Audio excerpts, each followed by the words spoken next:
Welcome back. పశ్చిమాసియా అగ్నికి America ఆజ్యం పోసింది. నిన్న ఇరాన్పై దాడి చేసింది. అణుశక్తి కేంద్రాలే లక్ష్యంగా దాడి చేసింది. ఈ దాడికి ప్రతీకారంగా అటు ఇరాన్ 40 క్షిపణులతో ఇజ్రాయెల్పై దాడి చేసింది. అండ్ అంతేకాకుండా అమెరికా దాడులకు నిరసనగా హార్ముజ్ జలసంధిని కూడా మూసివేయాలని నిర్ణయించినట్లుగా తెలుస్తోంది. దీంతో అంతర్జాతీయ రవాణాకు కూడా తీవ్ర విఘాతం కలుగుతుంది.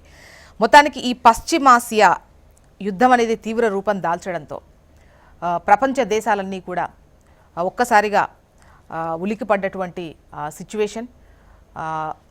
చర్చించుకొని దౌత్య మార్గం ద్వారా ఈ సమస్యను పరిష్కరించుకోవాలి అని చెప్పేసి హితవు పలుకుతున్నటువంటి పరిస్థితి అయితే కనిపిస్తోంది. మరి ఈ యుద్ధం ఎటు దారి తీయబోతోంది? మరోవైపు ఈ దాడి తర్వాత ట్రంప్ శాంతి కావాలా, విషాదం కావాలా కోరుకోవాలి అన్నారు. అండ్ అంతకుముందు ఇచ్చినటువంటి వార్నింగ్ 2 వారాలు గడివిచ్చి 2 రోజుల్లోనే దాడి చేసినటువంటి క్రమం. అసలు ఏం జరుగుతోంది మాట్లాడదాం. గెస్టులు కూడా సిద్ధంగా ఉన్నారు. ప్రకాష్ రెడ్డి గారు, వీరు బీజేపీ రాష్ట్ర కార్యదర్శి. నమస్తే అండి, welcome to the debate. Pentapati Pullarao గారు, ప్రముఖ విశ్లేషకులు. నమస్తే అండి, వెల్కమ్ టు ద డిబేట్. నమస్తే అండి. ప్రకాష్ రెడ్డి గారు, ఏంటి సిచ్యువేషన్ చూస్తే ఏమనిపిస్తోంది?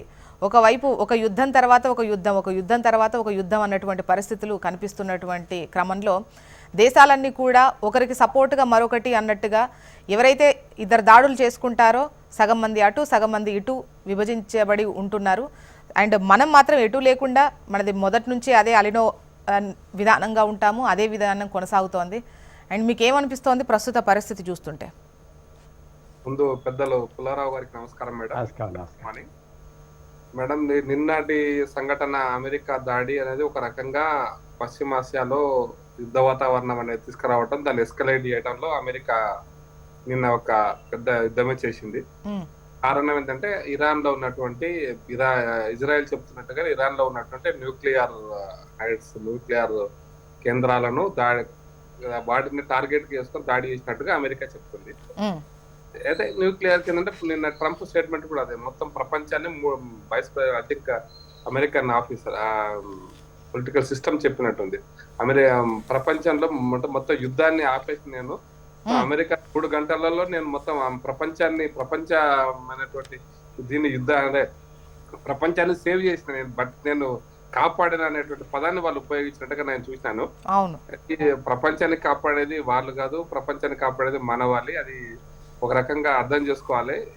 ఈ రకమైన దుందుడుకు నిర్ణయాలు అనేవి ఖచ్చితంగా ప్రపంచ మానవాళికే ప్రమాదం ఉందని మాత్రం నేను భావిస్తున్నాను మేడం. ఎందుకంటే అమెరికా చెప్తున్నట్టు భయాలు ఏవైతున్నాయో, న్యూక్లియర్ వారు, న్యూక్లియర్ వెపన్స్, ఇవన్నీ కూడా మన మీద కూడా అటువంటి ప్రయత్నం చేశారు. అది ఒక కోణం, అది కూడా మాట్లాడచ్చు. దాని ఇప్పుడు ఈ ఉక్రెయిన్ రష్యా యుద్ధం గత 3 సంవత్సరాల నుంచి నడుస్తూనే ఉంది. రష్యా, నాకు తెలిసిన వరకు రష్యా అమెరికా కంటే ఎక్కువ న్యూక్లియర్ వార్ హెడ్స్ ను రష్యా దగ్గరే ఉన్నాయి. కానీ ఇప్పటిదాకా ఎక్కడా కూడా నష్టపోతున్న ఎయిర్ బేస్ మీద దెబ్బతింటున్న ఫ్లైట్స్ నష్టపోతున్న ఉక్రెయిన్ యుద్ధం ఇప్పటిదాకా చేస్తున్న ఇప్పటిదాకా రష్యా ఎక్కడ కూడా న్యూక్లియర్ వార్ని ఉపయోగించలేదు. అది ఒక రకమైన సంయమనం పాటించడం అనేటువంటిది ఒక రకంగా ప్రపంచ మన హ్యుమానిటీ మానవత్వాన్ని దృష్టి పెట్టుకొని ఒక విధంగా డైరెక్ట్ గా యుద్ధం చేస్తున్న వాళ్ళు ఆచితూచి ఎటువంటి నష్టం ఉంటుంది, ఎటువంటి పరిణామాలు మున్ముందు ఉంటాయి, కాన్సిక్వెన్సెస్ అన్నీ కూడా ఆలోచించుకొని చేస్తున్నటువంటి క్రమంలో వాళ్ళిద్దరి మధ్యలో ఏదో జరుగుతున్నటువంటి విషయానికి ముందుగా వెళ్ళి ప్రపంచాన్ని కాపాడాను, నేను వేసొచ్చాను, శాంతి కావాలా, విషాదం కావాలా అన్నటువంటి వాన్స్ ఒకవైపు చర్చలకు ఆహ్వానిస్తూనే 2 వారాలు గడువిస్తూనే 2 రోజుల్లో దాడి. అసలు ఇది ఏం తరీకానో అర్థం కావట్లేదు. నేను అందుకోసం చెప్తున్నా మేడం, అమెరికా చేసినట్టు దుందుడుకు చర్యగా నేను భావిస్తాము. అయితే దీంట్లో ఈ సందర్భంగా భారతదేశం యొక్క ప్రతిపక్షాలకు గుర్తు చేస్తున్నా మేడం. భారతదేశం యొక్క ప్రధానమంత్రి అమెరికాలో యుఎన్ఓని అడ్రస్ చేస్తున్నప్పుడు, అదేవిధంగా అమెరికన్ కాంగ్రెస్ అడ్రస్ చేస్తున్నప్పుడు 2 పదాలు చెప్పాడు madam. This is not the era of wars, this is not the era, యుద్ధాలకి ఈ తరం యుద్ధాల కోసం కాదు. డైలాగ్ అండ్ డిప్లొమసీ, ఇవి అన్ని సమస్యలకు పరిష్కారం అవుతాయి. అందుకోసం పూర్ అండ్ హెల్త్, అంటే హంగర్ పదం ఉపయోగించాడు మేడం. హంగర్ అండ్ హెల్త్, ఈ రెండింటి విషయంలో ప్రపంచం అంతా కూడా ఆలోచించాలి, దేశాధినేతలు ఆలోచించాలని ఇది నరేంద్ర మోడీ గారి మాట. ఇప్పుడు చెప్పలే మేడం, మొన్న ఏదో పాకిస్తాన్ తో యుద్ధం, అప్పుడు పాకిస్తాన్ తో ఎస్కలేట్ అయినటువంటి సిచ్యువేషన్ ఉంది చెప్పలే. 2 సంవత్సరాల క్రితం యుఎన్ఓ కాంగ్రెస్ అడ్రస్ చేస్తున్నప్పుడు, అమెరికన్ కాంగ్రెస్ అడ్రస్ చేస్తున్నప్పుడు చెప్పినటువంటి కొన్ని పదాలు మీకు ముందు చెప్తూ, మనం ఈ రోజున ట్రంప్ అనేటువంటి ఒక దుందుడుకువాది మనల్ని ఏదో ఒక యుద్ధాన్ని ఆపినాడని చెప్పి మన క్లెయిమ్ చేస్తుంటే దాని మీద ప్రూఫ్లు కావాలని చెప్పి భారత ప్రతిపక్షం అడుగుతున్నటువంటి పరిస్థితులలో నేను గుర్తు చేస్తున్నా మేడం. మీ ద్వారా చూసే వాళ్ళకు మన వ్యూవర్స్ కోసం నేను ఈ విషయం చెప్తున్నా madam.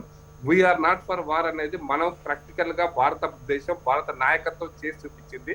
This is not the era of war, this is the hunger and health రెండింటి విషయంలో మనం ప్రపంచం అంతా చూడాలని ఇటువంటి పదాలు ఉపయోగించిన నరేంద్ర మోడీ గారు ఎంత సంయమనం పాటించారు. అమెరికా పాకిస్తాన్ న్యూక్లియర్ దేశమైందా, భారతదేశం న్యూక్లియర్ దేశమా, ఇవన్నీ పక్కన పెడితే అమెరికా ఈవెన్ ఇరాన్ కూడా న్యూక్లియర్, ప్రపంచంలో చాలా దేశాలు న్యూక్లియర్ ప్రత్యక్షంగానో పరోక్షంగానో వాడగలిగేటువంటి అవకాశం కూడా ఉంది. ఈవెన్ ఉక్రెయిన్ కూడా నాటో దేశాలన్నీ కూడా మద్దతు ఇస్తున్నప్పుడు, నాటో దేశాల యొక్క ఆర్థికమైనటువంటి సైనిక సహాయం పొందుతున్నప్పుడు ఉక్రెయిన్ కూడా కొంతవరకు సమయం పాటిస్తున్నప్పటికి కూడా రష్యా అయితే పూర్తిగా సమయం పాటిస్తుంది.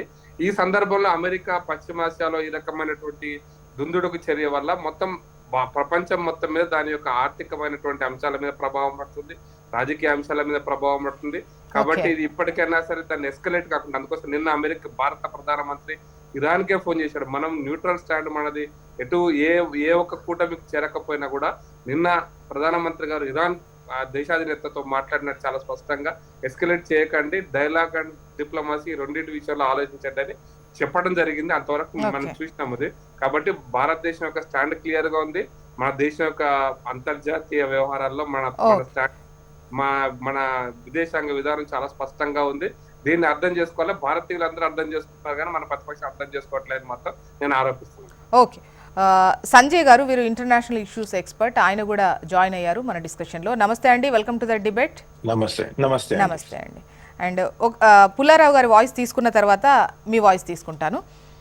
పుల్లారావు గారు, అండ్ ప్రస్తుత సిచ్యువేషన్ను మీరు ఎట్లా చూస్తున్నారు? అమెరికా చర్యను, దాడిని ఏ విధంగా చూస్తున్నారు? ఒకవైపు మేము యుద్ధం చెయ్యము అని అంటున్నారు, అణు కేంద్రాలను మాత్రమే ధ్వంసం చేశామంటున్నారు. ఆల్రెడీ ఒకసారి టైం ఇచ్చారు, ఆ టైం అవ్వకముందే దాడి చేశారు. మళ్ళీ హెచ్చరికలు కూడా చేస్తున్నటువంటి క్రమంలో సిచ్యువేషన్ ఎటైనా టర్న్ తీసుకునేటువంటి అవకాశాలు ఉన్నాయని పలు సందేహాలు వ్యక్తమవుతున్నటువంటి క్రమంలో మీ ఒపీనియన్ ఏంటి? అందరూ అనుకుంటున్నారు 2 వారాలు టైం ఇచ్చాడు ట్రంప్ అని. అది యుద్ధంలో చేసే పని. ఆయన ఏమన్నాడు? 2 వారాల లోపు అన్నాడు. అంటే 2 వారాల వరకు మీకు టైం, 2 వారాల లోపల చేసాడు, సర్ప్రైజ్ చేసాడు, ఆశ్చర్యకరమైన దాడి చేశారు. అది గొప్ప.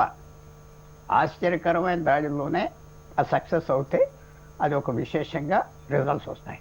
సో అది మనం టైం గురించి ఆలోచించవలసి, వాళ్ళు ప్లాన్ చేసి అమెరికా ఆర్మీ చీఫ్ నన్ను మాట్లాడుతూ ఇదేదో నిన్న మొన్న కూర్చొని చేయలేదు, 3 నెలల బట్టి జరుగుతుంది, కొత్త కాదు, అన్నీ ప్లాన్ చేశాం అదేదో చెప్పుకున్నారు. అది గొప్ప చెప్పుకున్నారు, ఇలాగ వచ్చాం అలాగ వచ్చాం, అంతా అనవసరంగా ఎక్కువ మాట్లాడేశాడని అందరూ అంటున్నారు.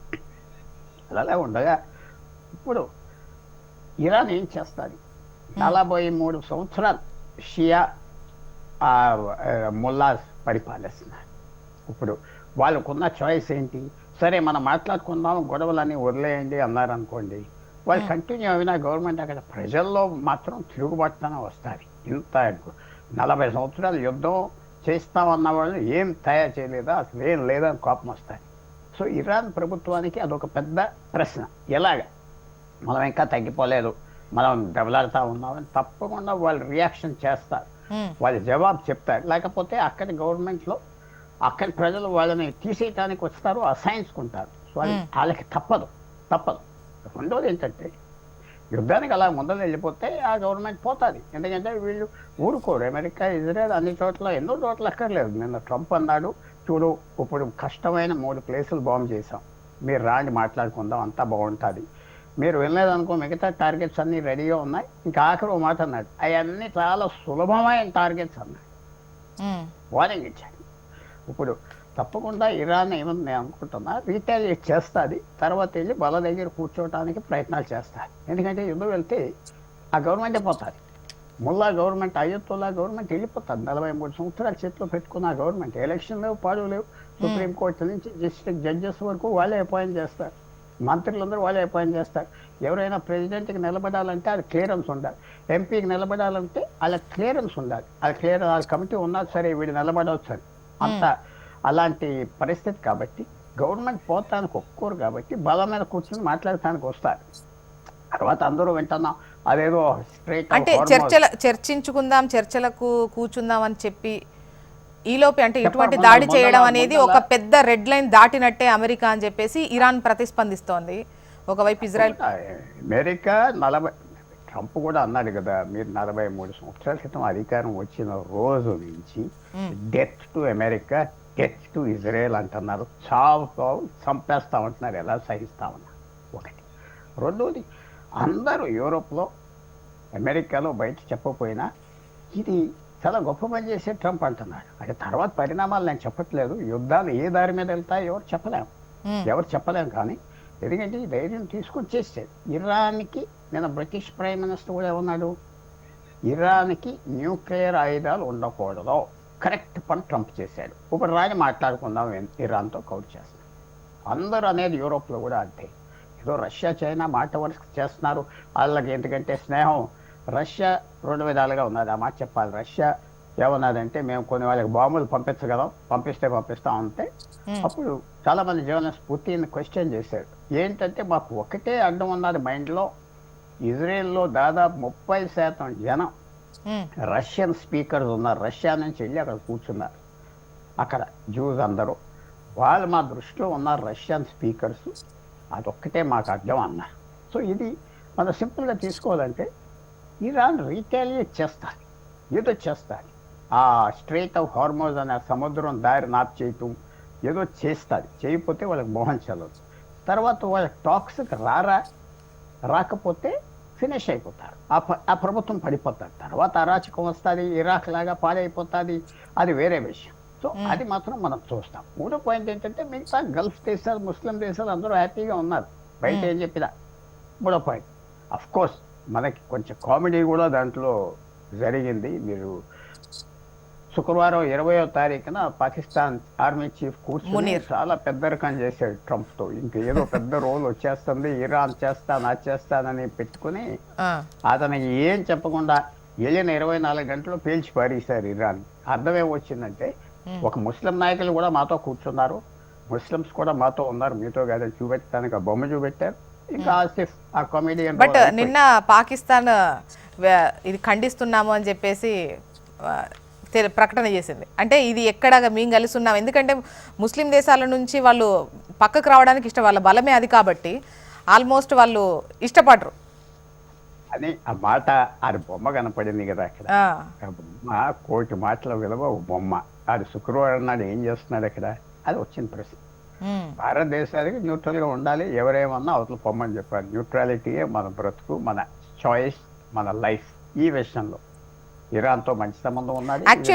యాక్చువల్గా మొన్న మీరు అన్నటువంటి ఆ భేటీ తర్వాత పాకిస్తాన్తో దోస్తీ అమెరికా ఒకవైపు భారత్కు సంబంధించి ఈ విధంగా చూస్తోంది, ఇటువంటి కామెంట్ చేస్తోంది. యాక్చువల్గా దాని వెనక ఉన్నటువంటి విషయం, ఇరాన్పై దాడి చేసేటువంటి దానికి సంబంధించి ఒక ముస్లిం దేశాన్ని ఈ విధంగా మా వైపు ఉన్నారు, టర్న్ చేసుకోగలుగుతున్నామని చూపించే ప్రయత్నం అనేది ఇప్పుడు తెలుస్తోంది.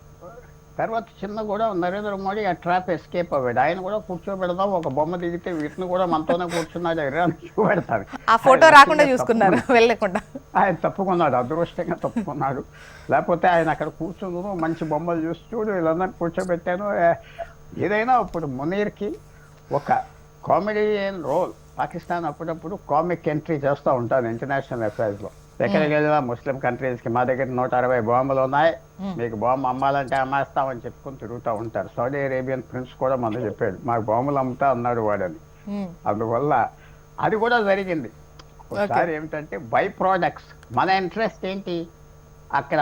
మునీర్ ఏంటి అంత ఈజీగా ట్రంప్తో స్నేహం కూడా ఎంతంటే 5 నిమిషాల స్నేహం, మళ్ళీ 10వ నిమిషం విరోధం వచ్చేస్తాయి. వాడు ఉపయోగం లేదంటే మళ్ళీ ఆయన తీసుకురావు దగ్గరికి అంటాడు. అవన్నీ నేర్చుకుంటాడు. ఆయన ఒక్క ట్వీట్, ఒక్క మీడియా మీట్ చాలు విరోధం రావడానికి. ఏదో ఒకటి నేనే చేసేసానని చెప్పేస్తాడు, చెప్పిన తర్వాత సంబంధం లేని విషయాలు మాట్లాడతాడు. ఇప్పుడు లాస్ట్ వర్డ్ మిత్రులు ఆగారు. మునీరు పాకిస్తాన్ జనరల్ వెళ్ళిన బొమ్మ లైఫ్లో ఏంటంటే ట్రంప్తో కనపడ్డాడు, నెక్స్ట్ డే బాంబ్ చేశారు ఇరాన్. ఆ బొమ్మే ఇరాన్లో ఉన్నది, ఆ బొమ్మే పాకిస్తాన్లో ఉన్నది, ఆ బొమ్మ మన దగ్గర ఉన్నది. సో అది కథ. ఓకే. అండ్ సంజయ్ గారు, మీరేమనుకుంటున్నారు? నెక్స్ట్ ఏం చేయొచ్చు ఇరాన్? ఇప్పుడు ఏం చేయొచ్చు? ఇరాన్ చాలా సంక్లిష్టమైన పరిస్థితిలో ఉందండి, కష్టాల్లో ఉంది, అందులో అనుమానం లేదు. ఒక పక్కన ఇజ్రాయెల్ వాళ్ళు వాళ్ళ ఎయిర్ డిఫెన్స్ ని మొత్తం తీసి అవతల పడేశారు. ఇరానియన్ స్కైస్ అంటే ఇరానియన్ లో ఎయిర్ స్పేస్ మొత్తం ఇజ్రాయెల్ వాళ్ళు కంట్రోల్ చేస్తున్నారు. ఇప్పుడు నిన్న కూడా జరిగిన దాడులు కనుక మనం గమనిస్తే అమెరికా వాళ్ళు ఎంతో అవలీలగా వెళ్ళి చాలా చక్కగా బాంబింగ్ చేసుకుని వచ్చేసారు వాళ్ళకి కావాల్సినట్టు. సో దీంతో మనకు కనబడుతుంది ఏంటంటే ఇరాన్ ఎయిర్ స్పేస్ మొత్తం వైలేట్ అయిపోయింది. ఇప్పుడు స్లోగా అమెరికన్స్ కూడా వాళ్ళ అంబిషన్స్ పెంచుతున్నారు. ఇప్పటిదాకా ఏమన్నారు, ఇరాన్ కి న్యూక్లియర్ వెపన్స్ అది ఉండకూడదు, అందుకే అవి బాంబ్ చేస్తున్నామని. ఇవాళ అంటే వాళ్ళ అమెరికాలో ఇవాళ పొద్దున కదా డొనాల్డ్ ట్రంప్ ఇరాన్ లో రిజీమ్ చేంజ్ ఎందుకు రాకూడదు అని ఒక స్టేట్మెంట్ వేస్తూ మేక్ అమెరికా గ్రేట్ అగైన్ లాగానే మేక్ ఇరాన్ గ్రేట్ అగైన్ మైగా అని ఒక స్టేట్మెంట్ ఇచ్చారండి. అంటే ఏంటి అంటే రిజీమ్ చేంజ్ అంటే ఎవరైతే పాలిస్తున్నారో ఆ ఇస్లామిక్ గ్రూప్స్ ముల్లాస్ వాళ్ళందరినీ అధికారంలోంచి తీసే ప్రక్రియ ప్రారంభించారా అన్న అనుమానం వస్తోంది జనాలకి. దీనికి ఇరాన్ ఎలా ప్రతిస్పందిస్తుంది? ఒకటి, వాళ్ళ నేషనల్ పార్లమెంట్ లో స్ట్రైట్స్ ఆఫ్ హార్మోజ్ అంటారు కదండి, నారో సముద్రపు మార్గం ఉంది కదా ఇరాన్ కిను అరేబియన్ పెనిన్సులాకి మధ్యలో, వాటిని మేము ఆపేస్తామని చెప్పి వాళ్ళ ఇరాన్ నేషనల్ కరెక్ట్ వాటిని ఆపేస్తామని ఇరాన్ పార్లమెంట్ లో రిజల్యూషన్ పాస్ చేశారు. కానీ ఇరాన్ సుప్రీం కౌన్సిల్ దాన్ని ఒప్పుకోవాలి. ఇంకా అది జరగలేదు. ఒకవేళ అది జరిగినా అది కొన్నాళ్ల పాటు తీవ్రంగా ప్రపంచ ఆర్థిక వ్యవస్థని కొద్దిగా ఇబ్బంది పెట్టే విషయమే. ఎందుకంటే ఆ స్ట్రైట్స్ ఆఫ్ హార్మోజ్ నుంచి దాదాపు 20-30% గ్లోబల్ ఆయిల్ సప్లైస్ వస్తాయండి. ఇంధన వనరులన్నీ అక్కడి నుంచి వస్తాయి. ఏది సౌదీ అరేబియాది కానివ్వండి, కువైట్ కానివ్వండి, కటార్ కానివ్వండి, కటార్ నుంచి న్యాచురల్ గ్యాస్ కానివ్వండి. కాకపోతే నా ఉద్దేశంలో అమెరికన్స్ కానివ్వండి, ఇజ్రాయలీస్ కానివ్వండి, అరబ్ దేశాలు ఇవన్నీ కూడా ఆల్రెడీ రెడీగా ఉన్నాయి. ఎందుకంటే వాళ్ళ ఆర్థిక వ్యవస్థల్ని దెబ్బతీసే విధంగా ప్రవర్తిస్తే కనుక వాళ్ళు ఊరుకోరు. సో ఇరాన్ ఒక విధంగా చూసుకుంటే నిజంగా ఇప్పటిదాకా ఇరాన్ ఎట్లా ప్రతిస్పందిస్తుంది అన్న భయం ఉండేది ఈ దాడుల ముందు, వాటి ముందు. ఇప్పుడు ఇరాన్ కి అంత శక్తి లేదా అన్న ఆలోచన జనాల్లో క్లియర్ గా కనబడుతోంది. దానివల్ల అమెరికన్స్ కానివ్వండి, ఇజ్రాయలీస్ కానివ్వండి, వాళ్ళ అంబిషన్స్ కూడా పెరుగుతున్నాయి. మరి ఇందాక మనం చూసుకున్నట్టయితే పుల్లారావు గారు చెప్పినట్టు వివిధ రష్యా కానీ చైనా కానీ యుద్ధం స్టార్ట్ అయ్యి 10 రోజులు అయిందండి. ఇంతవరకు రష్యా గాని చైనా గాని యునైటెడ్ నేషన్స్ లో నామమాత్రంగా ఏదో పేరు కోసం అన్న ఒక రిజల్యూషన్ పెట్టడం జరగలే. అది నిన్నే జరిగింది. అంటే ఇవాళ తెల్లారుజామున జరుగుతోంది అది. ఇంతవరకు యునైటెడ్ నేషన్స్ లో రష్యా చైనా ఇరాన్ కి వీలుండేట్టుగా లేదా సమర్థిస్తూ ఒక రిజల్యూషన్ పెట్టే ప్రయత్నం, అంటే అది మళ్ళీ యుఎస్ లో వీటో పవర్ ఉంటుంది, యునైటెడ్ కింగ్డమ్ కి వీటో పవర్ ఉంటుంది, అది పాస్ అవటం కష్టమే. కానీ అయినా కూడా ప్రయత్నం చేయలేదు వాళ్ళు. విచిత్రంగా ఇవాళ నిన్న ఏదో చేశారు కొద్దిగా, అందులో ఎంత దూరం వెళ్తుందో చూడాలి అది. తర్వాత పెద్ద ఎత్తున ఇరాన్ ఎయిర్ డిఫెన్సెస్ కూలిపోయాయి, పెద్ద నష్టం వచ్చేది దీని నుంచి ఒక విధంగా చూసుకుంటే చైనాకు కూడా అండి. ఎందుకంటే మిడిల్ ఈస్ట్ లో చైనాకి అత్యంత కీలకమైన స్నేహితుడిగా ఇరాన్ ఉండింది. ఇప్పుడు ఇరాన్ అన్నది తన డిఫెన్స్ సిస్టమ్స్ అవి కూలిపోయాయి. ఇరాన్ నిజంగా అంత గొప్ప పవర్ కాదా అన్న అనుమానం జనాల్లో వస్తుంది. సో ఒకవేళ స్ట్రైట్స్ ఆఫ్ హార్మోజ్ కనుక వాళ్ళు ఇప్పుడు ఆపలేకపోతే ఇరాన్ కి సామర్థ్యం లేదంటారు. ఒకవేళ ఆపితే పెద్ద ఎత్తున ఇరాన్ మీద దాడులు జరిగి ఇంకా నష్టం వస్తుంది వాళ్ళకి. సో ఇరాన్ అలా చూసుకుంటే చాలా కాంప్లికేటెడ్ సిచ్యువేషన్ లో. అంటే నిన్న దాడి జరిగిన వెంటనే అటు ఇజ్రాయెల్ పై దాడి అయితే ఇరాన్ చేసింది. ఆ తర్వాత అమెరికాకు సంబంధించి కూడా గట్టిగానే వార్న్ చేసినటువంటి క్రమంలో మున్ముందు అంటే ప్రతి దాడి మరింత గట్టిగా ఉండేటువంటి అవకాశం ఉంటుందా, లేదంటే ప్రస్తుత పరిస్థితి చూసి ఆచితూచి వెళ్లేటువంటి అవకాశాలు ఉంటాయా? ప్రస్తుతం ఇరాన్ పొజిషన్ ఏంటి? ఇరాన్ స్టేట్మెంట్స్ కనుక మీరు చూసుకున్నట్టయితే వాళ్ళు ఏం చెప్పారంటే ఫోర్డోర్ న్యూక్లియర్ ప్లాంట్ మీద అటాక్ జరిగింది, కానీ పెద్దగా మాకు డ్యామేజ్ జరగలేదు అని చెప్తున్నారండి. కాబట్టి మేము ప్రతిస్పందించట్లేదు అన్న ఆలోచన లేదా ఒక ఆలోచన విధానాన్ని వాళ్ళు ప్రోత్సహించే ప్రయత్నం చేస్తున్నారండి. దాడులు చేస్తే అమెరికా వెంటనే స్పందిస్తామన్న ఇరాన్ 2 రోజులైంది ఇంతవరకు స్పందించలేదండి. సో అంటే నిన్న జరిగింది, ఇవాళ కూడా నిన్న తెల్లవారుజామున దాదాపు 1 రోజు పైన అయిపోయింది. అయినా కూడా ఇంతవరకు ఇరాన్ స్పందించలేదు. కొన్ని మిజైల్స్ వేస్తుందండి ఇరాన్, మిజైల్స్ వేస్తున్నాయి, కొన్ని ఇజ్రాయెల్ మీద పడుతున్నాయి. కానీ ఓవరాల్ గా చూసుకుంటే పెద్ద నష్టం చేయలేకపోతుంది తన ప్రత్యర్థుల మీద ఇరాన్. ఒక విధంగా చెప్పాలంటే మనం ట్రంప్ చూసి నవ్వుకుంటామని, కానీ ట్రంప్ అడ్మినిస్ట్రేషన్ నీట్ గా ప్లాన్ చేశారండి. మీరు చుట్టుపక్కల దేశాలు తీసుకోండి, ఉదాహరణకి మొన్న ట్రంప్ అరేబియాకి వెళ్ళారు, సౌదీ అరేబియాకి ఒకసారి నెల క్రితం. అక్కడికి వెళ్లి వాళ్ళతో మంతనాలు జరిపారు. ఖటార్ వెళ్ళారు, యునైటెడ్ అరబ్ ఎమిరేట్స్ వెళ్ళారు. ఈ అరబ్ దేశాలన్నీ వెళ్ళి ఆయన చెప్పింది ఏంటి, మీకు మాకు పెద్దగా ఏం గొడవలు లేవు, మేమేమి డెమోక్రసీ ప్రమోషన్ చేయము, జెండర్ రైట్స్ అని మీతో మాట్లాడము, మీ దేశాలు మీ ఇష్టం వచ్చినట్టు పాలించుకోండి అని చెప్పడం జరిగిందండి. అలానే సిరియాలో కొత్తగా వచ్చిన ప్రభుత్వం, ఆయన అల్ ఖైదా టెర్రరిస్ట్, ఒకప్పుడు యుఎన్ డెసిగ్నేటెడ్ టెర్రరిస్ట్, ఆయన యుఎస్ డెసిగ్నేటెడ్, ఆయన రాష్ట్రపతి అయ్యారు. ఆయన్ని షేక్ హ్యాండ్ ఇస్తూ నువ్వు చాలా హ్యాండ్సమ్ గా ఉన్నావు అని డొనాల్డ్ ట్రంప్ అన్నారండి నెల క్రితం. అప్పుడు జనాలంతా ఏమిటి ఇట్లా మాట్లాడుతున్నారని. కానీ ఒక నిమిషం ఇప్పుడు ఆగి ఆలోచిస్తే, ఇరాన్ చుట్టూ దేశాలు, ఇందాక పుల్లారావు గారు చెప్పినట్టు పాకిస్తాన్ కూడా, ఇరాన్ చుట్టూ దేశాలన్నిటినీ అమెరికా గత 2-3 నెలలుగా వాటన్నిటినీ తమ వైపు తిప్పుకునే ప్రయత్నం చేస్తోందండి. లార్జ్లీ సక్సెస్ఫుల్ కూడా అయ్యారు.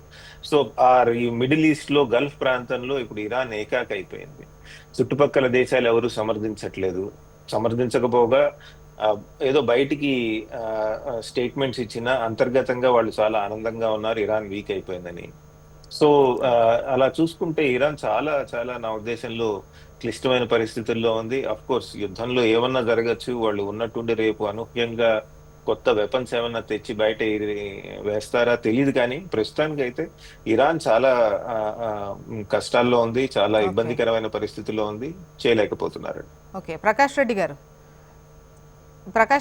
అంటే పూర్తి స్థాయిలో అక్కడ సహకారం అందించకపోయినా బయటకు మాత్రం అనౌన్స్మెంట్స్, అంటే ఇరాన్ వెంట మేము ఉన్నాము అన్నటువంటి ఒక అంటే ప్రకటనలు కావచ్చు, ట్వీట్స్ కావచ్చు. నిన్న చూస్తే రష్యా, చైనా, పాక్ అయితే ఐరాసను ఆశ్రయించాయి. ఇంతకుముందు సంజయ్ గారు అన్నట్టు చెప్పడమే తప్ప ఇప్పటి వరకు అటువంటిది కూడా చేసింది లేదు, బట్ నిన్న మాత్రం చేశారు. సో ఏంటి అంటే సపోర్టివ్గా మిగతా దేశాలు ఇప్పటి వరకు సపోర్ట్ చేస్తూ, మాట వరకు సపోర్ట్ చేస్తున్న అయినా కూడా ఆయుధపరంగా సపోర్ట్ చేసేటువంటి అవకాశాలు ఉంటాయా? ఇరాన్ వెంట ఉండేటువంటి అవకాశాలు వాళ్ళకు ఉంటాయా?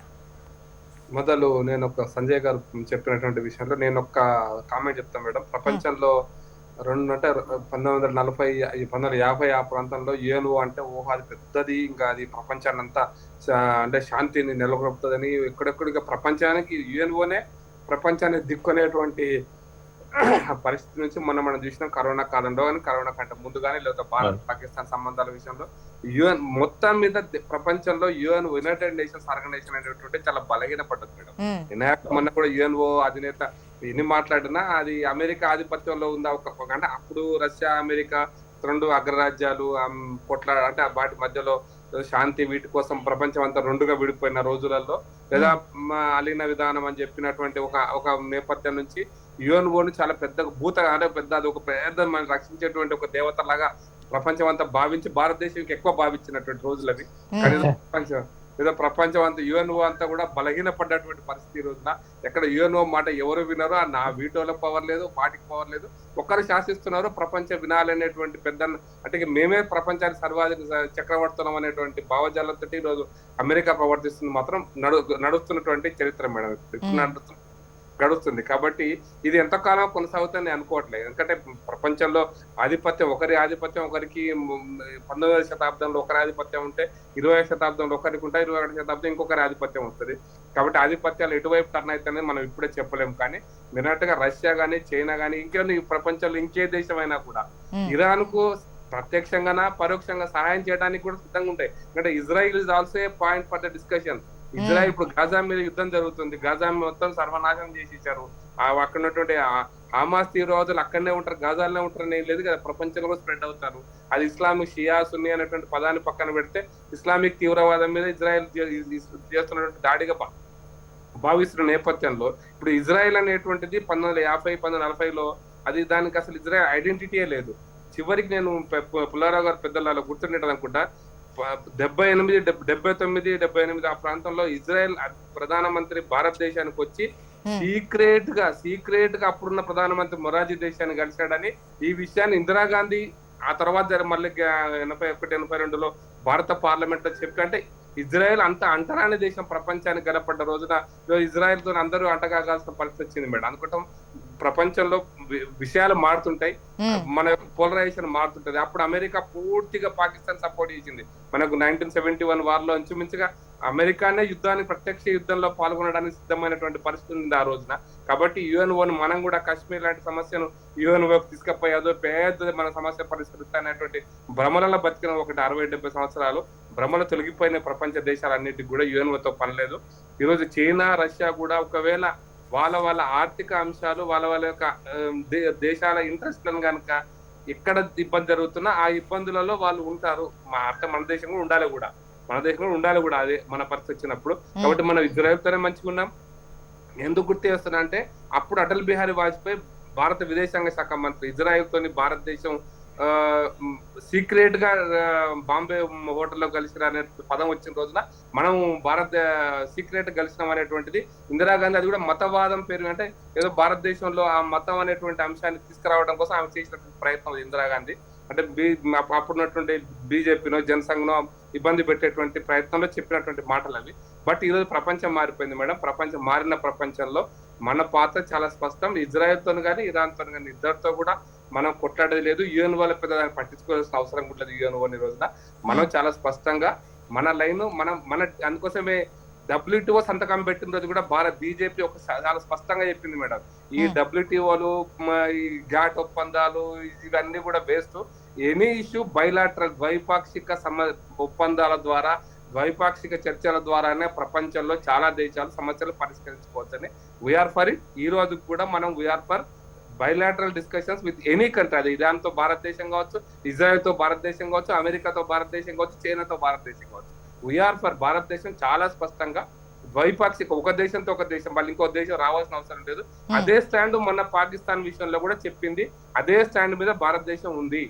బీజేపీ ఏ ఐడియాలజీని అయితే, ఏ ఫిలాసఫీని అయితే 1980 తర్వాత చెప్పిందో దాని మీద ఈ రోజు మోడీ గారు అదే అంశం మీద నిలబడ్డారు. కాబట్టి సొల్యూషన్ భారతదేశానికి బైలాటరల్ గా అన్నట్టుగానే ప్రపంచానికి కూడా అదే పరిష్కారం అన్నట్టుగా ఇరాన్ కూడా ఈ రోజున బైలాటరల్ గా ద్వైపాక్షికమైనటువంటి అంశాల ద్వారా సమస్యలు పరిష్కరించుకోవాలని మాత్రం బీజేపీ అంటే భారత ప్రభుత్వం కోరుకుంటుందని అభిప్రాయం. ఓకే, పుల్లారావు గారు నిన్న దాడి తర్వాత అమెరికా రక్షణ శాఖ మంత్రి చెప్తూ, అంటే నాయకత్వాన్ని మార్చేటువంటి ఉద్దేశం లేదు అన్నటువంటి ఒక హింట్. అంటే మీ నాయకత్వానికి ఏమి ఇబ్బంది లేదు, సో ఇంకా నెక్స్ట్ అటెంప్ట్లో చర్చలు చేసుకొని ఇది కూల్ అయిపోయేటట్టుగా చూసుకోండి, శాంతి కావాలా, మరోవైపు అటు ట్రంప్ కూడా శాంతి కావాలా విషాదం కావాలా అన్నటువంటి ఆప్షన్ ఇచ్చిన విధంగా మాట్లాడారు. సో దీన్ని బట్టి అంటే ప్రస్తుతం ఇరాన్కి అంటే కూర్చొని మాట్లాడుకునేటువంటి వెసులుబాటే కల్పించినట్టుగా కనిపిస్తోంది. అంటే నాయకత్వాన్ని మార్చేటువంటి ఆలోచన మాకు లేదు అనేది ఒకటి అండర్లైన్ మరీ చేసి చెప్తున్నారు. కరెక్ట్, అది అలా దారి చూపెట్టాలి. ఇరాన్ని బల్ల వరకు లాక్కుని రావాలి. బల్ల వరకు లాక్కున్నాక ఇంక ఇరాన్ ఫినిష్ అయిపోతారు చెప్తున్నా. ఎప్పుడైతే ఇరాన్ నెమ్మదిగా మాట్లాడకుండా వచ్చి కూర్చుంటుందో ఇంకో ఆ నాయకత్వం ఎలాగో అక్కడ ప్రజలు, అక్కడ మిలిటరీ ఎవరో వాళ్ళు మార్చేయటం మొదలు పెడతారు. అది ఇరాన్కి తెలుసు. సో ఈవేళ ఛాలెంజ్ ఏమిటంటే అమెరికా కరెక్ట్గా చేస్తాను, ఈ గొడవలు అయిపోయినాయి, మేము 3 చేసాం, మాతో ఇంకేం లేదు, రాండి కూర్చుందాం అంటున్నా. కరెక్ట్గా చెప్తున్నారు. ఇరాన్ కూడా పూర్తిగా అర్థమవుతుంది పూర్తిగా. కానీ ఆ స్టెప్ తీసుకుంటే వాళ్ళకి ప్రమాదం ఉన్నది. ఇంకో రకంగా వాళ్ళ ప్రభుత్వం వాళ్ళ ఆయా 44 సంవత్సరాలు ఎగిరిపోతారు ఆలోచించుకుంటున్నారు. తర్వాత ఒక తమాషా ఏంటంటే గల్ఫ్ ఆఫ్ హార్మోస్ మూసేస్తాం ఈ సంగతి తెలుస్తామంటే ఇరాన్ ఆయిల్ ఎక్స్పోర్ట్స్ అన్ని అక్కడి నుంచి. అన్నిటికంటే ముఖ్యం ఇరాన్కి పెద్ద పోర్టు బందర్ అబ్బాస్, అది ఇజ్రాయెల్ అమెరికా వాళ్ళు హార్మోస్లో ఆప్ చేయటం అంటే మైండ్ సింపుల్. బాంబ్స్ ఉన్నాయి, ఆ బాంబ్స్ వదిలిపెట్టేస్తే నీళ్ళలో వెళ్ళిపోతాయి. ఎవరు షిప్పింగ్ రాదు. ఇంకా బాంబులు ఉన్నాయి, మైన్స్ ఉన్నాయని తెలిస్తే రావు. ఇంకా ఇన్సూరెన్స్ కంపెనీస్ వెళ్ళొద్దు అంటారు, ఆగిపోతాయి. పెద్ద విశేషం కాదు. కానీ బందర్ అబ్బాస్ పోర్ట్ని అటాక్ చేసేస్తారు అని నేను భావిస్తాను. అక్కడి నుంచే అది కూడా హార్మోజ్లో ఉన్నది, చాలా దూరంగా ఉన్నది తెహరాన్ నుంచి. అన్నిటికంటే విషయం వాళ్ళు కనుక చేసి అంటే పుల్లారావు సార్, ఒకటి నాయకత్వం మార్చే ఇది లేదు అని అంటే మేబీ కుర్చీ వరకు లాగినా కూడా మరి దేశంలో ముఖ్యంగా 40 ఏళ్ళుగా ఉన్నారు. మరోవైపు ప్రజల్లో కూడా అంటే ప్రజల్లో ఎటువంటి ప్రతిస్పందన గట్టిగా లేదు అన్నటువంటి ఆలోచన, మనం ఏం చెయ్యలేకపోతున్నాము, నాయకత్వం ఏం చెయ్యలేకపోతే ఒకవేళ చెయ్యకపోయినా శాంతిగా ముందుకెళ్దామన్నటువంటి ఆలోచనతో ముందుకెళ్ళినా కూడా ప్రజల్లో వ్యతిరేకత వచ్చే అవకాశం ఉండదా? ఇక ఉన్నది, కానీ బయట మాట్లాడరు కదా. అక్కడ సిస్టమ్ అంతా ఎలా ఉన్నది. సుప్రీం లీడర్ ఉన్నాడు 35 సంవత్సరాలు బట్టి, ఇతను అయతుల్లా ఖమేనీ. ఏ జడ్జి అపాయింట్ చేయాలైనా ఆయనే చేస్తాడు. మెరిట్ లేదు, పరీక్ష లేదు, పాడు లేదు. జనరల్ ఆయనే చేస్తాడు, మంత్రులు ఆయనే చేస్తాడు. ఎంపీ ఎవరు నిలబడాలి, ఆ కమిటీ ఆయన కింద ఉన్నదే చేస్తారు ఏదైనా. అందువల్ల వాళ్ళకి పూర్తి అధికారం ఉన్నది. అది బయటకు వచ్చేస్తుంది, కరప్షన్ అంతా బయటకు వస్తుంది. ప్రపంచంలో రెండో దేశం గ్యాస్ రిజర్వ్స్కి ఇరాన్, మూడో దేశం ఆయిల్ రిజర్వ్స్, కానీ తక్కువ అమ్ముతున్నారు ఎందుకంటే వాళ్ళ మీద బ్యాన్ ఉన్నది. భారతదేశం కూడా కొంటలేదు అనుకుంటా, సంజయ్ గారు కన్ఫర్మ్ చేస్తారు ఇరాన్ నుంచి. అందువల్ల మనకేంటంటే ఇరాన్ లూటీ చేశారు వాళ్ళ దేశాన్ని, అందరికి తెలుసు కానీ బయట మాట్లాడలేరు. వాళ్ళ ముందర షా ఆఫ్ ఇరాన్ అని ఉండేవాడు, వాడి కింద సీక్రెట్ పోలీస్ ఎలా పనిచేసేదో వీళ్ళ కింద కూడా అలాగే పనిచేస్తారు. మాట్లాడితే పట్టుకుపోతారు, ఇంక బయట కనపడం. చాలా విశేషంగా చేస్తున్నారు. సో అవన్నీ బయటపడతాయి. ప్రభుత్వాన్ని ఇంకా భయం ఉన్నది, ప్రభుత్వం ఏమన్నా చేస్తారు. వాళ్ళ మీద వెళ్ళి కూర్చున్నారంటే మాట్లాడటానికి వాళ్ళు వెళ్ళకపోతారు. సో దాని ముందల డబ్బాలు ఏం పిలుస్తారు, ఏం చేస్తారు చూడాలి. ఎందుకంటే వాళ్ళకి ఇప్పుడు ఎక్స్పోజ్ అయిపోయారు. ఇంత డబ్బు ఖర్చు పెట్టి 43 సంవత్సరాలు ఆయిల్ డబ్బు, విశేషంగా డబ్బు డిఫెన్స్ మీద ఖర్చు పెట్టామని చెప్పి ఏవి అరేంజ్మెంట్స్ లేవు. ఇవన్నీ ఎందుకు వస్తాయంటే వాడి జ్ఞాపకం పెట్టుకోండి, ప్రొఫెషనల్ ఆర్మీ కాదు వాళ్ళది. పాకిస్తాన్ కూడా ప్రొఫెషనల్ ఆర్మీ కాదు. ఆ పంజాబ్ నుంచి ఆఫీసర్లు ఒకరిని ప్రమోట్ చేసుకుంటా వస్తారు. 70-80% పంజాబ్ ఆర్మీ ఆఫీసర్స్ అంతా పంజాబ్ నుంచి బంధువులు వాళ్ళు. ఇవే కూడా అంతే, ప్రొఫెషనల్ ఆర్మీ కాదు. ప్రొఫెషనల్ ఆర్మీ కానప్పుడు వాళ్ళు సరిగ్గా కాయరు దేశాన్ని. భారతదేశానికి ప్రొఫెషనల్ ఆర్మీ మర్చిపోవద్దు. మన జనరల్ ఎవరో మనకే తెలియదు, బాస్ ఎవరో మనకే తెలియదు, అది కనపడకూడదు.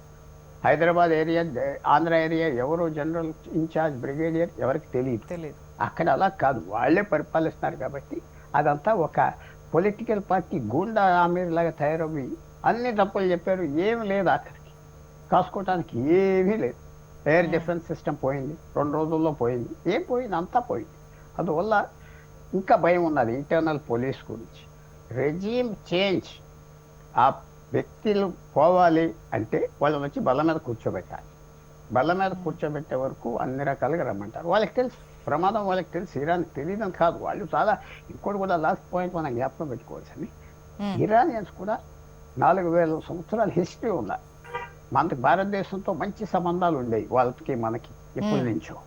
పర్షియన్ కూడా నా జ్ఞాపకం పెట్టి చెప్తున్నా, మన కోర్ట్ లాంగ్వేజ్ మొఘల్ సమయంలో పర్షియనే భాష, ఇంక్లూడింగ్ హైదరాబాద్. అది మన ప్రకాష్ గారు కన్ఫర్మ్ చేయొచ్చు. పర్షియన్ చాలా పెద్ద, అంత దగ్గర సంబంధం. ఆఖరికి ఎవరైతే ఈ ముల్లాస్ వెళ్ళి స్టార్ట్ చేశారో వారి తాత భారతదేశంలో ఉత్తరప్రదేశ్లో పుట్టి అక్కడికి వెళ్ళాడు.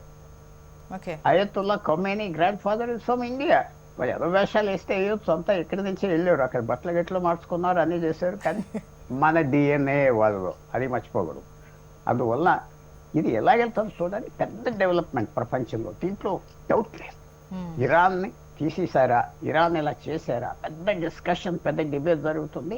పాకిస్తాన్ లాంటి దేశాలకు కూడా కొంచెం అదుపులో వస్తాయి. బాంబులు ఉన్నాయి, 160 బాంబులు ఉన్నాయి, మేము వేసేస్తాం, ప్లేన్ మీద తీసుకెళ్ళి పడేస్తాం, ఇవన్నీ ఏదో కౌరులు మాట్లాడుతాం. మాంతారా, వాళ్ళ నెత్తి మీద కూడా పడిపోతుందా. పెద్ద చేంజ్ వచ్చింది. పరిణామాలు చెప్పలే, యుద్ధం ఏ పక్కన వెళ్తాదో నేను చెప్పలేను. యుద్ధాలు ఎలాగెళ్తాయో ఎవరో చెప్పలేరు. బట్ ఇది పెద్ద సెట్ బ్యాక్. అమెరికాకి, ట్రంప్కి మాత్రం ఇది ఒక పెద్ద, ప్రస్తుతం పెద్ద విక్టరీగా కనపడుతుంది. అందరూ ఎవరు చేయలేని పని చేశాడు కదా. జార్జ్ బుష్ చేయలేదు, ఒబామా చేయలేదు, బైడెన్ చేయలేదు. అందరు మాట్లాడుతున్నారు ఆప్ చేయాలి, ఆప్ చేయాలి, ఆప్ చేయాలి. వీడు ఆప్ చేశారు. అది విషయం. చాలా పెద్ద చేంజ్. ఎలా జరుగుతుందో ఇంకా మనం ప్రిడిక్ట్ చేయడానికి కష్టం. ఓకే, సంజయ్ గారు ఇంతకుముందు అన్నట్టు, అంటే హర్ముజ్ జలసంధికి సంబంధించి ఒకవైపు ఇరాన్ పార్లమెంట్ ఆమోదానికి పంపారు, ఆమోదిస్తారు అని కూడా నడుస్తోంది. అంటే ఏంటి, ఒకవేళ అది క్లోజ్ చేస్తే ఎటువంటి ఇబ్బంది అంతర్జాతీయంగా నెలకొనేటువంటి అవకాశం ఉంటుంది? చాలా కొన్నాళ్ల పాటు ఇబ్బందిగానే ఉంటుందండి. ఉదాహరణకి నేను చెప్పినట్టు ఇందాక 20%, 25-30% ఆయిల్ రిజర్వ్స్ ఏవైతే ఉన్నాయో, న్యాచురల్ గ్యాస్ ఉన్నాయో, అవి స్ట్రైట్స్ ఆఫ్ హార్మోజ్ నుంచే వస్తాయి. ముఖ్యంగా ఇబ్బంది పడే దేశాలు ఏమున్నాయి అంటే కనుక అమెరికా కాదండి దాని నుంచి. ఎందుకంటే అమెరికాకి సొంతంగా ఆయిల్ టెక్నాలజీ, అంటే ఫ్రాకింగ్ టెక్నాలజీ ద్వారా అమెరికాలోనే అమెరికా ఆయిల్ జనరేట్ చేయగలుగుతుంది. సో అమెరికా ఇబ్బంది పడదు. ఇబ్బంది పడే దేశాలు ఏమున్నాయంటే భారతదేశము, చైనా, ఇటుపక్క ఈశాన్య దేశాలు ఏవైతే ఉన్నాయో అవి చాలా ఎక్కువ ఇబ్బంది పడతాయండి. ఎందుకంటే మనం ఆయిల్ మీద ఎక్కువ డిపెండ్ అవుతున్నాం. సో ఎప్పుడైతే ఇరాన్ ఇలా చేస్తుందో, మనలాంటి దేశాలు పక్కన మన తూర్పు ఉన్న దేశాలు, సౌత్ ఈస్ట్ ఏషియా కానివ్వండి, జపాన్ కానివ్వండి, లేదా చైనా కానివ్వండి, ఇవన్నీ కూడా ఇబ్బందుల్లో పడతాయి. సో వాళ్ళందరూ ఇరాన్ అడుగుతారు, నీకు ఇబ్బంది కలిగించిందేమో యునైటెడ్ స్టేట్స్, ఉమ్, నువ్వు ఇబ్బంది పెడుతుందేమో మమ్మల్ని, ఎందుకంటే నువ్వు చేస్తున్న చర్య వల్ల ఇబ్బంది పడుతుంది అమెరికా కాదు కదా. ఉమ్. అది ఒకటి ఉంటుందండి. ఆఫ్ కోర్స్ మన ఒకవైపు మినిస్టర్ అంటే కూడా సపోర్ట్ చేస్తున్నటువంటి చైనా వీటికే ఇబ్బంది కలిగేటువంటి అవకాశం ఉంటుంది. అవకాశం ఉంటుంది. అందుకని అది కాకుండాను మనం గత కొద్ది సంవత్సరాలుగా స్ట్రాటజిక్ ఆయిల్ రిజర్వ్స్ అంటామండి. ఉమ్, మన దేశంలోనే చాలా ఆయిల్ రిజర్వ్స్ ని సేవ్ చేసుకుని పెట్టుకుంటున్నాం. అంటే ఇబ్బందికరమైన పరిస్థితులు ఇలాంటివి వస్తే అలాంటి సమయాల్లో ఎలా చేయాలి అని మనకి కూడా స్ట్రాటజిక్ ఆయిల్ రిజర్వ్స్ ఉన్నాయి. ఒక 2-3 వారాలు తట్టుకుని నిలబడే కెపాసిటీ మనకు ఉంటుంది. ఉమ్, అంటే ఇలాంటి యుద్ధ సమయాలు కానివ్వండి, అనుకోకుండా జరిగేటువంటి యుద్ధ పరిణామాలు ఇలాంటి ప్రాంతాల్లో, మన చుట్టుపక్కల దేశాల్లో ఇట్లాంటివి జరిగితే అలాంటి సమయాల్లో ఇటువంటి స్ట్రాటజిక్ ఆయిల్ రిజర్వ్స్ వాడటం జరుగుతుంది. నా ఉద్దేశంలో ఇంకా మనం అంత దూరం వెళ్ళలేదు. అంటే మన స్ట్రాటజిక్ ఆయిల్ రిజర్వ్స్ ఏవైతే దాచిపెట్టుకున్న ఆయిల్ రిజర్వ్స్ ఏవైతే ఉన్నాయో గోడౌన్స్ లో అక్కడ ఇక్కడ, అంటే పెద్ద కంటైనర్స్ లో ఉంచుతారండి, చాలా పెద్ద కంటైనర్స్ లో. అవన్నీ కూడా ఇప్పుడు తీసే అంత ఇంకా అంత డేంజర్ ఇంకా రాలేదండి నా ఉద్దేశంలో.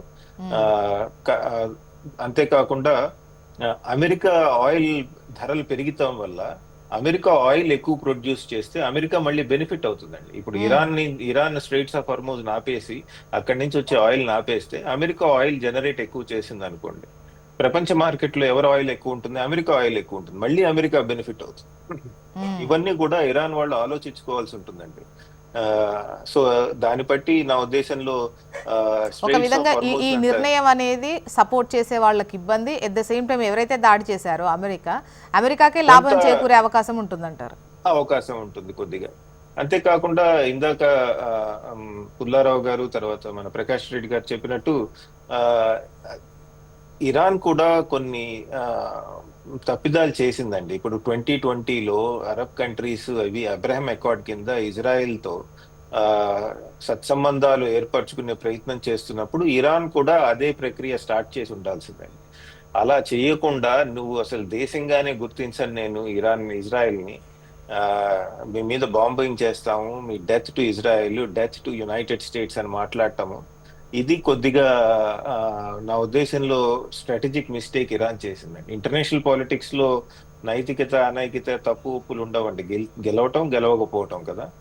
సో నా ఉద్దేశంలో ఇరాన్ వాళ్ళు 2020 నుంచి వాళ్ళు అనుసరిస్తున్న విధానం, ఎప్పుడైతే అరబ్ కంట్రీస్ కూడా సుముఖత చూపించాయో ఇజ్రాయెల్ తో సన్నిహిత సంబంధాలు పెంచుకుందామని, ఇరాన్ కూడా ఆ పని చేసి ఉంటే సరిపోయేదండి. సో అది చెయ్యకుండా మీరు ఇజ్రాయెల్ చుట్టుపక్కల ఉన్న దేశాల్లోనూ ఇజ్రాయెల్లోనూ మీరు టెర్రరిస్ట్ గ్రూప్స్ ని పెంచి పోషించి, హమాస్ కానివ్వండి, హెజ్బుల్లా కానివ్వండి, హౌతీస్ కానివ్వండి, అటు అసాద్ కానివ్వండి, వీళ్ళందరి ద్వారా నువ్వు ఇవన్నీ ఇజ్రాయెల్ని ఇబ్బంది పెడుతూ ఓ పక్క నుంచి న్యూక్లియర్ వెపన్స్ చేసుకునే హక్కు నాకు ఉంది అని మాట్లాడుతుంటే, హక్కును ఎవరు గుర్తిస్తారు?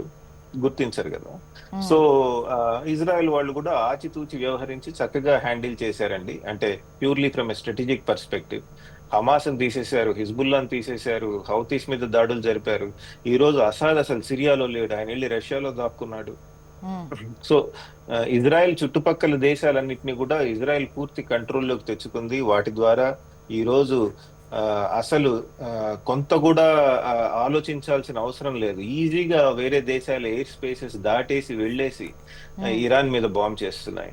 ఇరాన్ కి ఇజ్రాయెల్ కి మధ్య బార్డర్ డిస్ప్యూట్ ఉందా? లేదు. మ్యారిటైమ్ డిస్ప్యూట్ ఉందా? లేదు. అసలు రెండు దేశాలు బార్డరే షేర్ చేసుకోవు కదా. మరి అలాంటప్పుడు ఇంత వైరం ఎందుకు పెంచుకోవాల్సి వచ్చింది ఇరాన్? అంత అవసరమా?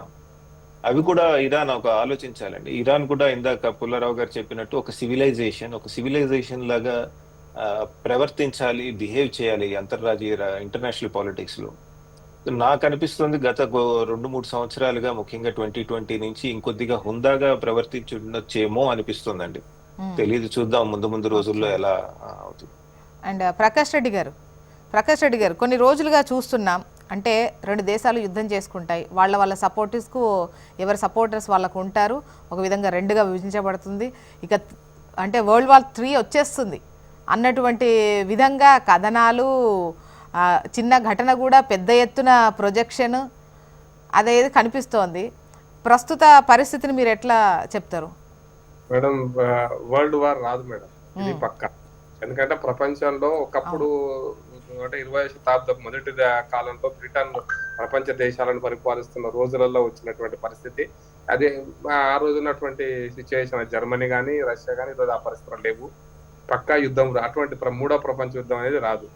రెండు కూటమి రెండు వైపు అనేవి లేవు. ఇప్పుడు ఒకటే కూటమి, ఇప్పుడు అమెరికా పెద్దన్న కూటమి తప్ప ఇంకో కూటమి లేదు. ఎవరికి వాళ్ళు చూసుకుంటున్నారు. ఇదొక అంశం. అయితే రెండో ప్రధానమైన అంశం సంజయ్ గారు నేను అనుకుంటాను వాళ్ళు స్పందిస్తా అనుకుంటా. నేను ఇప్పుడు ప్రపంచంలో ఏ దేశం కూడా తమ దేశం యొక్క ఇంట్రెస్ట్ తప్పిస్తే ఇంకో దేశం యొక్క ఇంట్రెస్ట్ గురించి పెద్దగా ఆలోచించట్లేదు మేడం.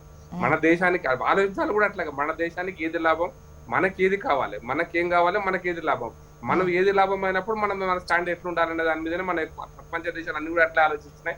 ఎవరికి వాళ్ళు అట్లే ఉన్నారు. ఈవెన్ ఉక్రెయిన్ విషయంలో కూడా అందరూ అట్లాగే ఆలోచిస్తున్నారు. మెజారిటీ దేశాలు పరోక్షంగా సహాయం చేస్తున్నా ఎక్కువ అట్లాగే ఆలోచిస్తున్నారు. కాబట్టి మనం కూడా రష్యాతో మంచిగానే ఉన్నాం, ఉక్రెయిన్తో మంచిగానే ఉన్నాం. మన భారతదేశం చాలా డిప్లొమాటిక్ గా మనది ఎప్పుడు అలాగే ఉంటుంది కదా అండి, కొత్తగా ఏం కాదు. లేదు మేడం, ఒకప్పుడు పరిస్థితి మీకు ఎంతెందుకు మేడం. ఇప్పుడు నేను గుర్తు చేస్తున్నాను, ఇరాక్ యుద్ధం జరిగినప్పుడు ఐ థింక్ 91 అనుకుంటా నాకు గుర్తున్నంటారు, 91, 92లో మన దేశంలో ₹5 పెట్రోల్ ₹20 పెరిగింది మేడం. మన పెద్ద సంజయ్ గారు ఒక మంచి పాయింట్ చెప్పారు, స్ట్రాటజిక్ రిజర్వ్స్ అని. స్ట్రాటజిక్ రిజర్వ్స్, ఆయిల్ రిజర్వ్స్ అనేటువంటిది గత 10 సంవత్సరాలుగా 3-4 పెరిగిందని నాకు తెలిసిన సమాచారం. అది మరి దానికి జస్ట్ దానికి భారీ క్లారిఫికేషన్ ఇవ్వాలి. బట్ స్ట్రాటజిక్ రిజర్వ్ పెట్రోల్ ధర పెంచారని మన భారతదేశ ప్రతిపక్షాలు ఎన్ని గగ్గోలు పెట్టినా స్ట్రాటజిక్ రిజర్వ్ విషయంలో గత 10 సంవత్సరాలుగా పెరిగినటువంటి ఆ సబ్జెక్ట్ చాలా ఇంపార్టెంట్ మేడం.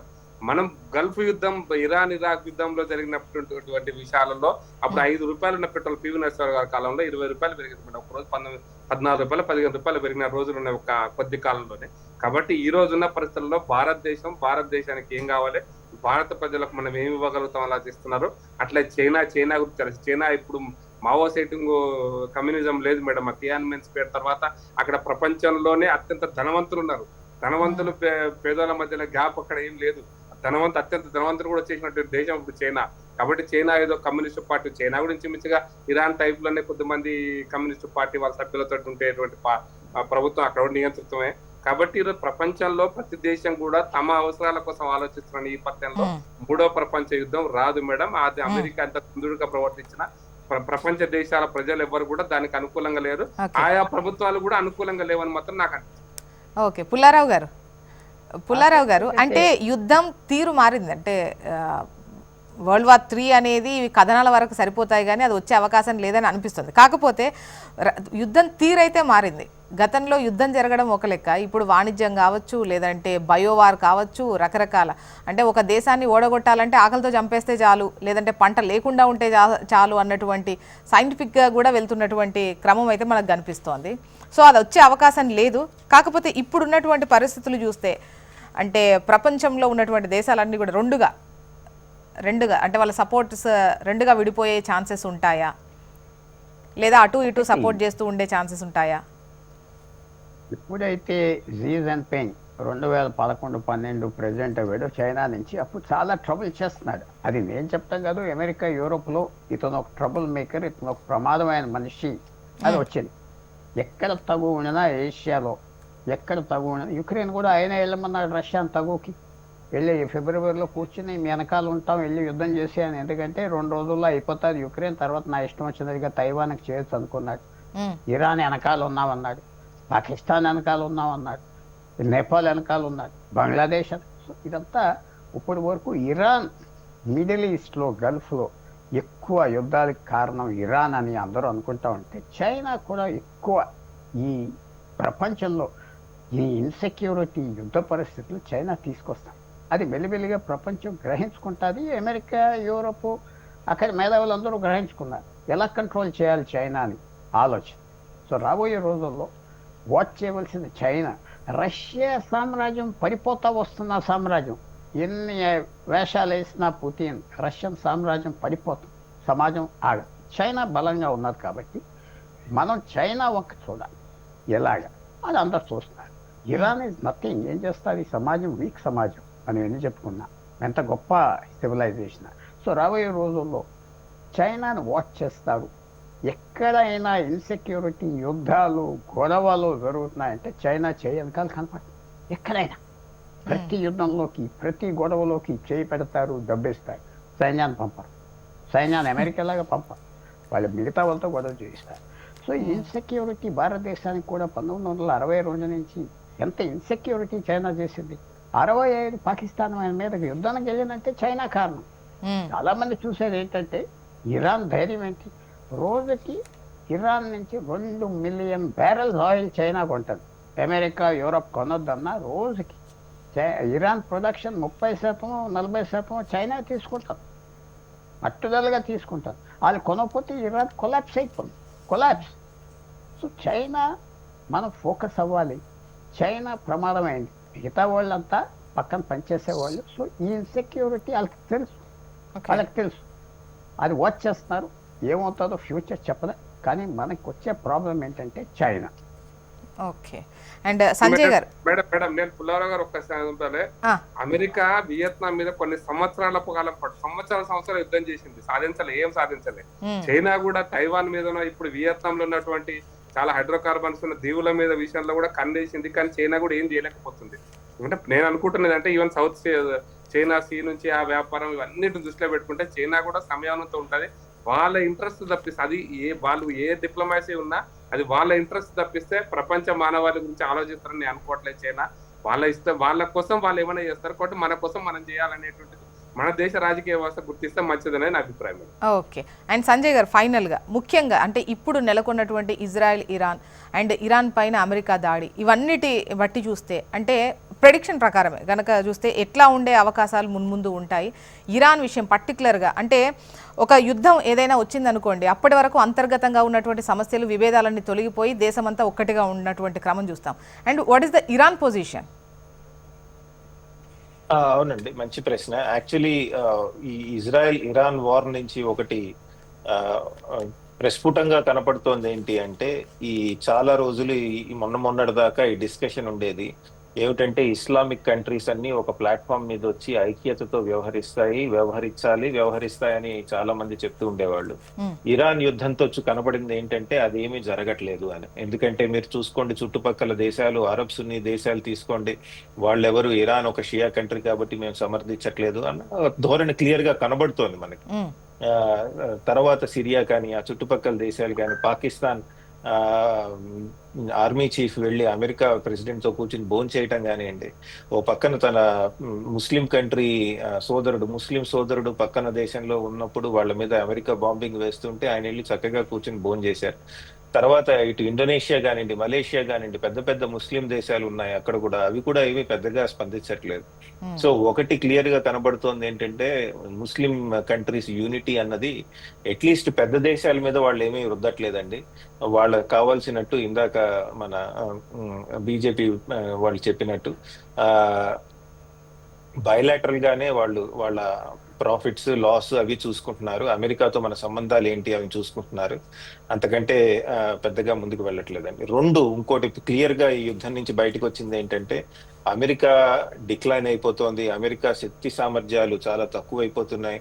అమెరికా నాయకత్వంలో వేరే దేశాలలో ఇన్వాల్వ్ అయ్యి లేదా వేరే దేశాల పైన డామినేట్ చేసే దాన్ని ఏమంటారు ఒక ఆలోచన విధానం కూడా బాగా పలచబడుతోంది అన్నారు కదా, అదేం జరగట్లేదండి. క్లియర్ గా డొనాల్డ్ ట్రంప్ చూపించారు, ప్రపంచవ్యాప్తంగా ఎన్ని దేశాలున్నా ఎక్కడున్నా మేము వాటిని వెళ్ళి బాంబింగ్ చేయగలము, మాకు కావాల్సిన విధంగా మిలిటరీ ఆపరేషన్ చేయగలము. అమెరికా ఫస్ట్ అన్నటువంటి దాంతోనే ఉంటారు, ఆ ప్రొజెక్షన్ కోసం ఏవైనా చేస్తారు ఆయన, అది మాత్రం అర్థం. అమెరికా అది క్లియర్ గా కరెక్ట్ గా చెప్పారండి. మేక్ అమెరికా గ్రేట్ అగైన్ లో మిలిటరీని ఒక గ్రేట్ ఫోర్స్ గా చూపించడం జరుగుతోంది, అది కూడా సాధించడం జరుగుతోంది. తర్వాత ఎంతో వ్యూహాత్మకంగా అమెరికా ఇజ్రాయెల్ ఇవన్నీ గత కొద్ది నెలలుగా చూసుకుంటే కనుక ఒక 1-2 years గా ఇవన్నీ ప్రిపేర్ అవుతూ వచ్చారండి. కాకపోతే మున్ముందు రోజుల్లో కనుక అమెరికా ఓపెన్ గా బూట్స్ ఆన్ గ్రౌండ్ అంటాం కదా, అంటే సేనల్ని ఇరాన్ లోకి పంపిస్తే అప్పుడు కొద్దిగా ఇబ్బందికరమైన పరిణామాలు అమెరికా ఎదుర్కోవాల్సి వస్తుందండి. నా ఉద్దేశంలో అమెరికా అది క్లియర్ గా అవాయిడ్ చేస్తోంది, ప్రస్తుతానికి కేవలం ఎయిర్ క్యాంపెయిన్ నడుపుతోంది. ఓకే, అండ్ చూడాలి ఒకవైపు ఇరాన్ తనపై జరిగినటువంటి దాడికి సంబంధించి గట్టిగా అంటే ప్రతిస్పందించింది. ఒకవైపు ఇజ్రాయెల్పై దాడులు చేయడం ఒకటైతే అమెరికా ఒక పెద్ద రెడ్ లైన్నే దాటింది. తీవ్ర పరిణామాలు ఉంటాయి అని హెచ్చరించినటువంటి క్రమంలో చూద్దాం ఏం జరుగుతుందని. థ్యాంక్ యూ సో మచ్ అండి డిస్కషన్లో పాల్గొన్నందుకు. పుల్లారావు గారు, ప్రకాష్ రెడ్డి గారు, సంజయ్ గారు, థ్యాంక్ యూ అండి. థ్యాంక్స్. ఇది ఇవాల్టి న్యూస్ అనాలిసిస్. చూస్తూనే ఉండండి హెచ్ఎం టీవీ. వార్త ఆగదు, నిజం దాగదు.